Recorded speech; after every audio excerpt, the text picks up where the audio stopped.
नमस्कार। आज हम विशेषतः बात करेंगे किस चीज़ पर कि हमें पीजी की प्रिपरेशन और बीए-एमएस एकेडमिक प्रिपरेशन या कॉम्पिटिटिव एग्ज़ाम की प्रिपरेशन कैसे करनी चाहिए। यहाँ इस पॉइंट्स को हम कुछ छोटे-छोटे पॉइंट्स में डिवाइड करेंगे और कुछ दिनों तक इसी सीरीज को हम फॉलो करेंगे जिसको आपको देखना है। आज के टॉपिक में हम चर्चा करेंगे कि कैसे इसकी प्रिपरेशन स्टार्ट करें। देखिए, कोई भी कॉम्पिटिटिव एग्ज़ाम होता है, मेरा एक्सपीरियंस और मेरे स्टूडेंट का एक्सपीरियंस देखते हुए मैं आपको बताता हूँ।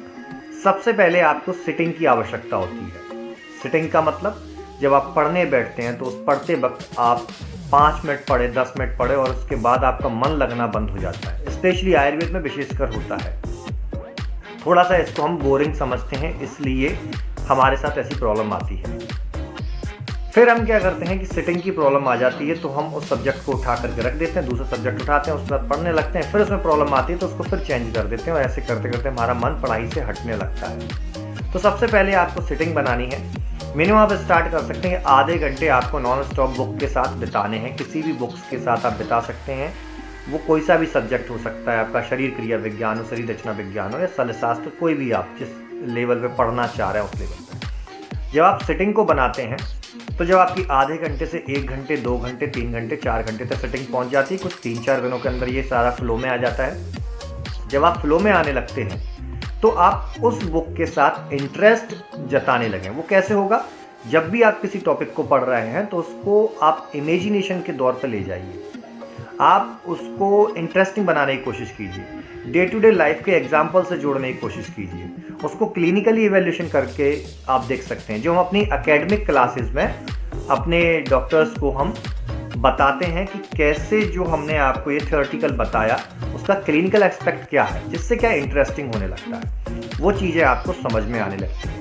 फर्स्ट स्टेप क्या है हमारा? सिटिंग। दूसरा उसको इंटरेस्टिंग बनाना है इमेजिनेशन करते हुए। थर्ड स्टेप, उससे संबंधित आपको प्रीवियस ईयर के कई क्वेश्चंस देखने हैं जो कई बुक्स में आजकल सब्जेक्ट के हिसाब से, टॉपिक के हिसाब से मिलते हैं। जब आप उन ऑब्जेक्टिव्स को उठाते हैं तो उन ऑब्जेक्टिव्स को आपको सॉल्व करना है जो आपने प्रीवियस स्टडी की 2 से 3 दिन के अंदर।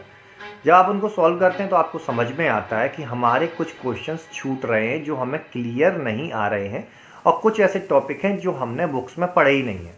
तो उन 2 चीज़ों को आप राइट डाउन कर लीजिए। पहला जो टॉपिक आपको वहाँ मिल रहा है, कुछ हटके, कुछ नया जो आपको आपके पास उपस्थित बुक में नहीं है, उसका एक नोट्स बनाइए। दूसरा, कुछ क्वेश्चंस जो आपसे नहीं बन रहे थे उस दौरान जब आप ऑब्जेक्टिव सॉल्व कर रहे थे, तो उनको रेट्रो स्टडी कीजिए। उन क्वेश्चंस को सामने रखिए और उस बुक को सामने रखिए, उस बुक में से उसके आंसर्स फाइंड आउट कीजिए। इससे क्या होगा कि आपका कोई भी क्वेश्चन जो गलत हुआ है वो फ्यूचर में गलत होने की संभावना रुक जाएंगी और जो एरर आता है आपकी स्टडी के बीच वो भी समाप्त होने लगेगा। चलिए फिर नेक्स्ट वीडियो में हम नेक्स्ट स्ट्रेटजी पर बात करेंगे। हमारी ऑनलाइन पीजी की क्लासेस और बीएमएस की क्लासेस चल रही हैं। यदि आप उनको लेना चाहते हैं तो दिए गए नंबर पर कॉन्टैक्ट करके आप हमसे संपर्क कर सकते हैं। धन्यवाद।